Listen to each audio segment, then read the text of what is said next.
नमस्कार शेतकरी बांधवांनो. नमो शेतकरी मास सन्मान निधी योजनेच्या 8व्या हप्त्यासंदर्भात ही एक अत्यंत महत्त्वपूर्ण अशी अपडेट ही आलेली आहे. व्यवस्थित माहिती समजून घ्या. अतिशय महत्त्वपूर्ण ही माहिती आहे. मित्रांनो, कृषी विभागाच्या माध्यमातून दिलेल्या माहितीनुसार PM किसान योजनेच्या 21व्या हप्त्यासाठी देशातील 9 कोटी लाभार्थी हे पात्र झाले होते आणि त्यांना जी काही आर्थिक मदत आहे 18,000 कोटी रुपयांची ती सुद्धा देण्यात आलेली होती.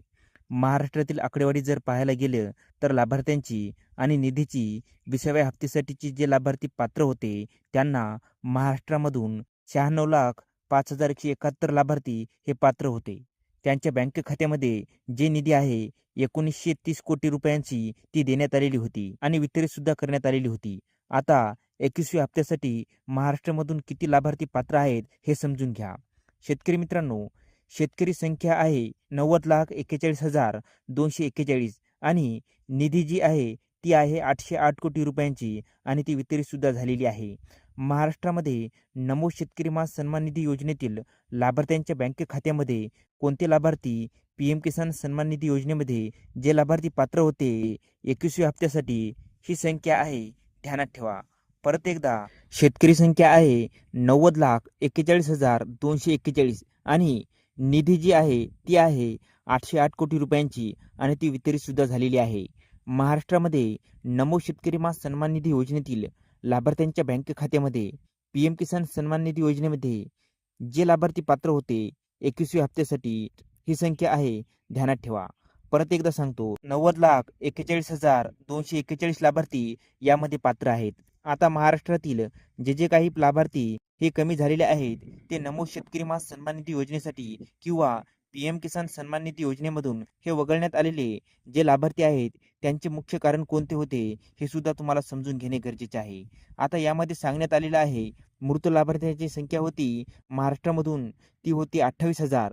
त्याचबरोबर जे दुहेरी लाभार्थी होते ते होते 35,000 आणि त्यानंतर भरपूर अशा लाभार्थ्यांची EKYC झालेली नव्हती, त्यामुळे सुद्धा काही लाभार्थ्यांची नावे ही कमी करण्यात आलेली होती. त्याचबरोबर लँड सीडिंगच्या अभावामुळे भरपूर असे लाभार्थी पात्र असून सुद्धा त्यांच्या बँक खात्यामध्ये रक्कम ही जमा झालेली नव्हती. याचबरोबर असे काही लाभार्थी होते त्यांचा आधार सीडिंग हा नव्हता, म्हणजेच आधार मॅपिंग नसल्यामुळे भरपूर अशा लाभार्थ्यांमध्ये हे पैसे आलेले नव्हते. शेतकरी मित्रांनो, बँकेला आधार लिंक नसल्यामुळे जे लाभार्थी 8व्या हप्त्यासाठी पात्र असणारे महाराष्ट्रामधून बँकेला आधार कार्ड लिंक नसल्यामुळे जे लाभार्थी 8व्या हप्त्यासाठी पात्र आहेत महाराष्ट्रामधून त्यांची फायनल लिस्ट आलेली आहे, पात्र ठरवण्यात आलेली, म्हणजे ती आहे 90,41,241 या लाभार्थ्यांच्या बँक खात्यामध्ये यांच्या खात्यामध्ये नमो शेतकरी मास सन्मान निधी योजनेचा 8वा हप्ता आहे तो आता जमा केला जाणार आहे. आता तुम्ही या ठिकाणी लगेच कमेंट कराल की नमो शेतकरी मास सन्मान निधी योजनेचा 8वा हप्ता नेमका कधी येणार आहे. या संदर्भातील माहिती सांगताना साधारणपणे जर पाहायला गेलं तर डिसेंबरच्या 20 तारखेच्या पूर्वी नमो शेतकरी मास सन्मान निधी योजनेचा 8वा हप्ता 100% येऊ शकतो. कारण राज्य सरकारच्या माध्यमातून यासाठी जी काही यादी आहे ती यादी मागवण्यात आलेली आहे. PM किसान सन्मान निधी योजनेसाठी जे लाभार्थी पात्र होते तेच लाभार्थी आता या नमो शेतकरी मास सन्मान निधी योजनेसाठी सुद्धा पात्र असणार आहेत आणि त्या पात्र लाभार्थ्यांची यादी आता कृषी विभागाकडे घेण्यात आलेली आहे. यासाठी आता सध्या इलेक्शन सुरू आहे, सध्या आचारसंहिता सुरू आहे. 3 डिसेंबरला जे काही नगरपालिका नगरपरिषदेचा जो इलेक्शन आहे त्याचा रिझल्ट लागेल, त्यानंतर हा निधी मंजूर होईल. निधी मंजूर झाल्याच्या नंतर एक GR येईल आणि GR आल्याच्या नंतर हप्ता वितरणाचे जे काही कार्यक्रम आहे तो या ठिकाणी फायनल केला जाईल. जेव्हा अपडेट येईल तेव्हा सर्वप्रथम आपल्या चॅनलवरती आपण नक्कीच घेऊन येऊया, कारण ही एक महत्त्वपूर्ण माहिती असल्यामुळे जास्तीत जास्त लाभार्थ्यापर्यंत हा व्हिडिओ नक्की शेअर करा.